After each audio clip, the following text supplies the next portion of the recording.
With us now is Charles Roberts, and he's very important to me for many reasons. But the first reason is that he is with the Salvation Army, and he does so many wonderful good things. So welcome, how are you? Great. How are you, Donna? I'm fabulous. Now tell me about your involvement with the Salvation Army, a long-standing tradition in America, right? Well, the Salvation Army's been around since 1880 in London, and started in 1865, 1880 came to the United States, and in practically every zip code in the United States you'll find the Salvation Army.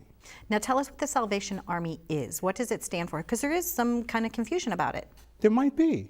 The Salvation Army is a religious and charitable organization. Most people know about the services that people are able to get from the Salvation Army, like assistance in emergencies, and assistance during the holidays, and some of the practical things. But we also have religious services as well. Very nice. I know you're helping souls. And I know over the course of time, too, that the Salvation Army sometimes has storefronts. Yes. Where people can go and shop. Absolutely. The family stores are very popular. Now that the vintage trend is high, people like wearing vintage clothing, and the family store is a great way for individuals to find really great stuff at a pretty affordable price. And you know, for me, it was a combination of things. It was a combination of growing up in a middle-class family, and it was a combination of maybe being a little artsy, but I used to buy all my school clothes at the Salvation Army. Really? Yeah, you didn't know that. I had no idea. My dining room table that I have right now, Salvation Army. Awesome. So I really enjoy the stores because I like to also support them, and that's one way that I feel like it's a win-win for everybody. Well, I want you to know that when you buy your table or your vintage clothing from the Salvation Army Family Store, you're actually supporting the adult rehabilitation centers in your area. There are 119 adult rehabilitation centers in the country, and the family stores support them so that men and women can get rehab at absolutely zero cost. That makes me feel good, makes my heart sing. Yeah. The other thing that makes my heart sing is I see this little red familiar bell. I have a present for you. Oh, it's for me? It's for you. It is the Salvation Army novelty bell, and you are welcome to ring it at your leisure. Have fun with it. You can ring it to have people come to your table at a restaurant. Maybe it'll work. I don't know. Well, maybe I'll put a little kettle out, and when I ring it, go people can make donations, and then I could send them to you. Absolutely, go for it. Now tell us about that program, because everybody's kind of familiar with that. This is the icon, really, of the Salvation Army.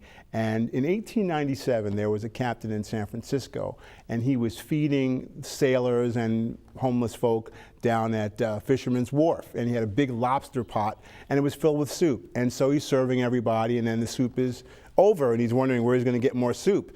And some of the sailors and fishermen were so happy that they got help, they started throwing money in the pot. So he goes, aha, and then the idea was born. Fabulous. Yeah. Absolutely wonderful. How could people help locally, like in their community? There are tons of ways for people to come alongside the Salvation Army in whatever community they might be in.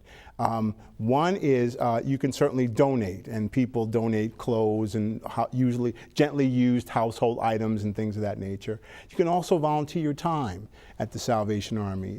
Anywhere in the country, there are tons of opportunities, from feeding people to filling food boxes to volunteering to ring bells and stand at a red kettle, which you might, I think you're doing at some point in life. I hope so. If we haven't asked you, we're going to. And then there are advisory boards and auxiliaries that take volunteers who have capacity and have ways to help us, gain influence in the wider business community. So there are tons of ways to help. Well, thank you so much, Charles, for being here. And I do want to share our personal connection of why you're so important to me. Do you remember the story? I do. Okay. I was at a networking meeting, and I had just started Live It Up. And all of a sudden, Charles walks up to me and he says, "Oh, Donna Drake, I love your show." And I was thinking, oh, he's just being polite. He's just being nice. Charles started talking to me about all the different segments that he had watched, whether it was the cooking segment, the fitness segment, the wellness segment. And I looked up at him with tears in my eyes because I didn't know anybody that I didn't know was actually watching. And it was Charles.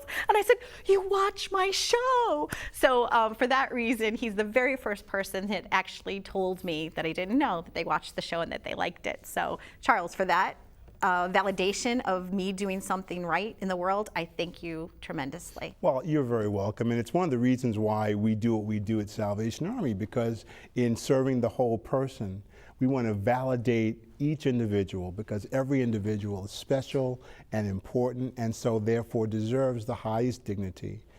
And that's why we do what we do. And I'm glad that I'm your #1 fan. You are my #1 fan. Thank you. Thank you. Stay tuned for more on Live It Up. Yay! Sweet.